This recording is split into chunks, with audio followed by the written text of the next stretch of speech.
لیے یہ ایک بہترین سبق ہے۔ یہ دیکھیں، یہ بندہ اپنی ساری بکریوں کے ریوڑ کو آگ کے گرد چکر لگوائے گا اور خود ان کے آگے بھاگ رہا ہے، اور جب ان کے درمیان میں جو خلا ہے، گیپ ہے، وہ ختم ہو جائے گا، آپس میں یہ مل جائیں گی تو یہ درمیان سے نکل جائے گا، اور یہ بھیڑ بکریاں یہ چکر کاٹتی رہیں گی اور ان کو یہ نہیں پتہ چلے گا کہ ہم کس کے پیچھے ہیں، ہمیں کس نے چکر لگوایا ہے۔ تو بالکل ایسے ہی ہماری آج نوجوان نسل اور قوم کا حال ہے کہ ان کو چکر لگوانے والے کوئی بھی ہوں، وہ لیڈروں کی شکل میں، سیاسی لیڈران کی شکل میں ہوں، یا کوئی اور مذہبی لیڈروں کی شکل میں ہوں، یا جس بھی شکل میں ہوں،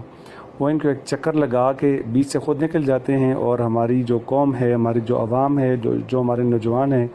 وہ اس چکر میں پڑ جاتے ہیں اور اپنی زندگی اور اپنے حالات خراب کر دیتے ہیں۔